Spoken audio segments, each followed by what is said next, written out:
Hello, to begin my learning teaching interaction, I want to start with Chapter 3, Principles of Program Evaluation, under the Developing a Vision, which it says, the meaningful vision statements are created by persons who have a stake in the program, such as program staff, partners, and recipients of services.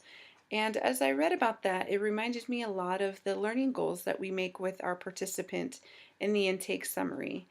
Both me and my partner discuss with her needs, and then after doing so, we also discuss what learning goals that we want to make with her so that we know how best to approach our lesson plans with her.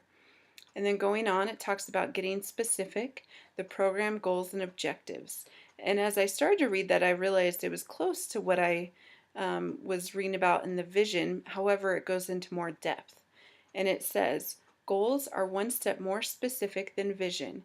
A good objective should be specific enough to be measured and usually describe some action or knowledge that a participant would gain by participation in the program.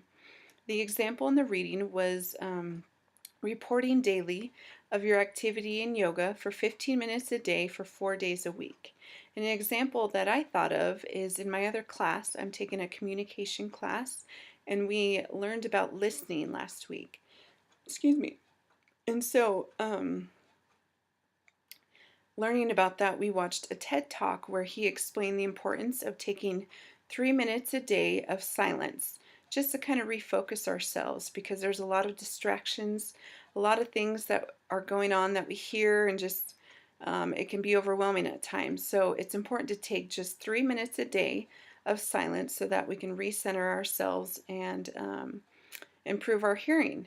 And so we could also report this of how well we're doing daily, whether or not we are following up on those 3 minutes a day. And then another example I thought of was possibly incorporating this into our homework with our participants and creating goals with them specifically of reporting how well they're applying what they're learning to their own lives and their relationships. And so going on under Appendix E, under Ethics and Family Life Education, we learned about 3 different ethics that they kind of have a foundation for. And the first one is relational ethics, and it's the Code of Ethics, and it stresses. And I noticed that this one was very, under the Code of Ethics, it was all based on relational ethics that I noticed, whether it's with youth and children, or the parents, or even your own coworkers or other professionals. And so it says, it stresses understanding relationships as the foundation from which ethical decisions should be made. And I really like that because it stood out to me as far as it's important as family life educators to create those relationships and respect them with your clients, as well as with your clients' relationships with their own families and those around them. And then going on is the principles approach, which says, how shall I deal with ethical dilemmas that arise in my practice of family life education? And then the last one is virtue ethics. And when I read these, it reminded me of how a parent is with their child. And it talks about caring, which is encouraging them to be decision makers in their own lives. The next one is practical wisdom, which is understanding their needs in complex situations and then making decisions based on your reflections and your interaction with your clients. And then the last one is hope or optimism, which is using strengths or potential or encouraging a positive attitude. And I think these are all great attributes as a parent. You want to care for your child and encourage them to be self-sufficient and make decisions on their own. You also want to use practical wisdom on their own experiences and situations and give them advice. And then you also want to encourage optimism with them and positivity. And so it just reminded me a lot of how a parent should be with a child. So going on under professional ethics and practice, talks about the importance of ethical thinking and practice in family life education. And it says, society will hold family life educators more accountable as professionals as we move towards greater involvement with families. And actually, this stood out to me a lot because this was initially one of my fears when I chose to pursue this degree.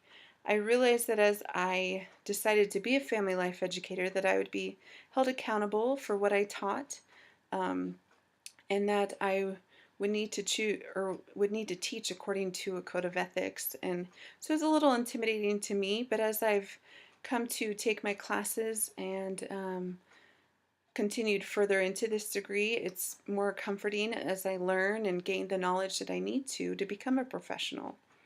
And so going on, it talks about ethical decision making, and it talks about when two principles contradict each other. And it says that conflict is resolved by the order or priority of the principle when there is a conflict. An example of this is when protecting children from harm is more important than protecting parents' right to discipline how they choose.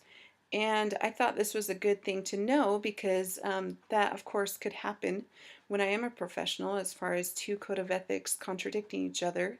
And then what am I supposed to pursue? And so knowing that there is a order of priority. And then also under tips for new professionals, it says that the moral competence and understanding of ethical dilemmas in combination with good technical skills is the best way to approach difficult situations. And I like that because there's a balance between both. You need both good technical skills as well as moral competence and understanding ethical dilemmas, not just one or the other. And so I'm going to skip one section and go on to the last one, which is reconceptualizing the domain and boundaries of family life education.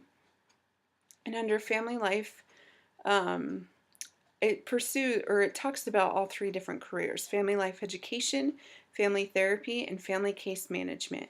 And this article was actually very interesting to me because I still was a little unsure, of which one to pursue. But as I read about them, I realized more and more which one stood out to me the most. And that is family therapy. And it talks about how it's an intervention aimed at ameliorating not only relationship problems, but also mental and emotional disorders within the context of family and larger social systems. And this one stood out to me because it talks about repairing family relationships and functioning, and it also addresses past family experiences in order to understand and make changes in the present and future.